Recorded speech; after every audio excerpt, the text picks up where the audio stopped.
This is a video response to the Educating Squagnut series on the Educating the Atheists channel, which is where the Internet Pastor has chosen to address my video, Fun with Creationist Logic.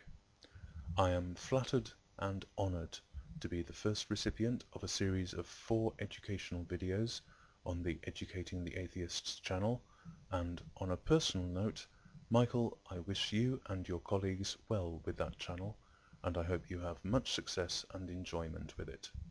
That said, I feel it's important that you should note that I choose my teachers, and when I make such a choice, it is decided by my teachers' ability to convey information I wish to receive, and not by their own delusions of competence. This video has 2 sections.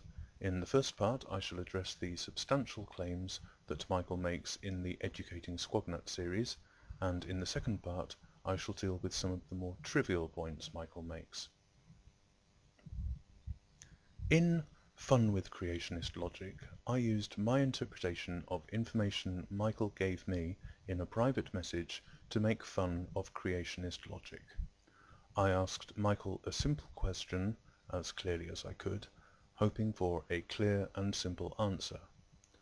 Michael sent me a couple of hundred words in reply, and in retrospect I now see that he failed to answer my question at all. My question asked which event defines a person as a cannibal, followed by 4 possible events, and Michael replied that 4 precedes 3, while 1 and 2 do not apply. In my haste, I interpreted this to mean that 4 is the key event. I now see that this was the wrong thing to do, and so I apologize to Michael, and I accept full responsibility for his failure to give a clear answer to a simple question. In my defense, I should like it to be noted that had I asked, "What is your favorite color, red, orange, yellow or green, or some other color?" and I received the reply, "I like green better than yellow, and I don't like red or orange at all," then I might form the opinion that green is your favorite color. I cannot see why this analogy does not apply, but of course I welcome any clarification on this matter. Although I still don't understand why Michael failed to do so in the first place, it seems he now wishes to make it clear that point 3 is his answer, and this changes the whole form of my argument. So let's forget about me being God and an astronaut. That was fun while it lasted.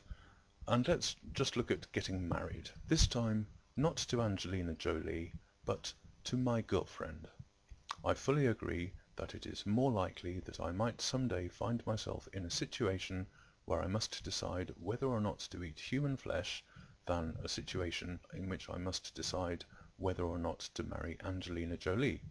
Now, according to Michael's new improved logic, if I decide that I would eat human flesh in order to survive, and as I made clear in my first video I have decided no such thing, that is enough to make me a cannibal. Using the same reasoning, if I ask my girlfriend to marry me, and she agrees, her family agrees, my family agrees, that makes me her husband. Except it doesn't. Something else has to happen before I can call myself her husband.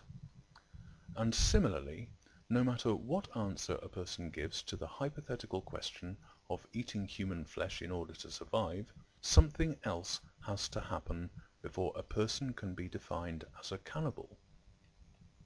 In his video on cannibalism, Michael correctly points out that cannibalism is illegal in most Western countries, so I suggest to Michael that if he wishes to rid society of atheists before we do untold damage, then he should report us to the police, giving his reasoning for doing so, that we are cannibals.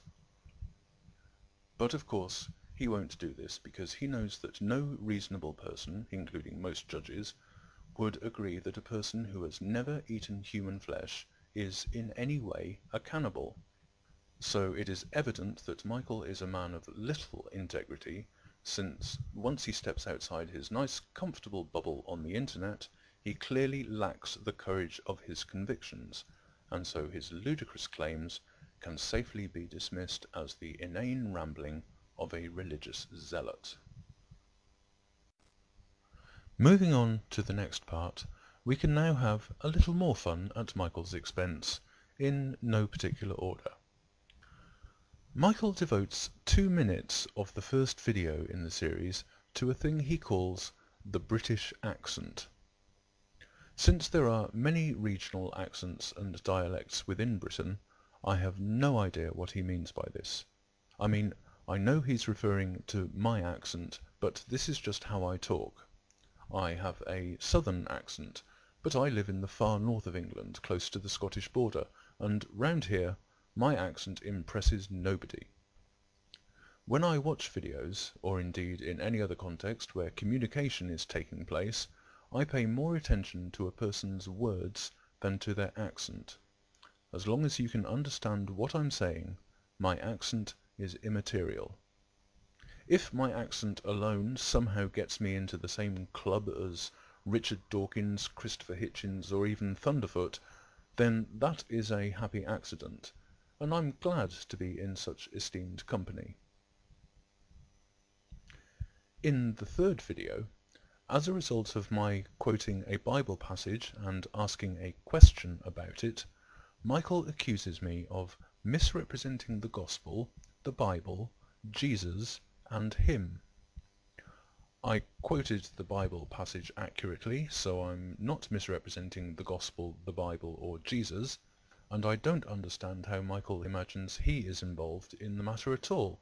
Jesus says explicitly, "This is my body." This can be found in the Gospels of Matthew, Mark, and Luke, and only Luke reports that Jesus said we should consume bread and wine in remembrance. Michael is adamant that the disciples were only eating bread, and so I can only infer that Michael is suggesting Jesus is lying when he says that the bread is his body and the wine his blood. Since I'm not a Christian, however, this matter is of no importance to me. I made a minor error in the narrative to my video. With a small slip of the tongue, I said 26-29 of the King James Version instead of King James Version. I have seriously overestimated Michael, since I noticed this mistake prior to publishing the video, and I considered editing it out, but I thought Michael not to be such a petty man, desperate to score points, and so I left it.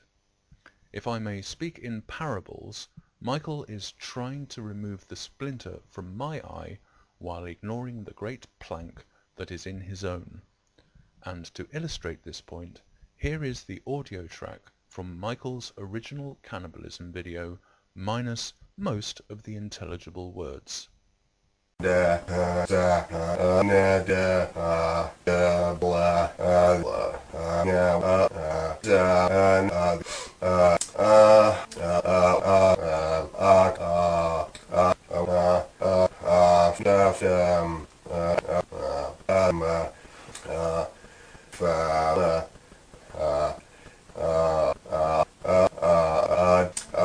know, it's entirely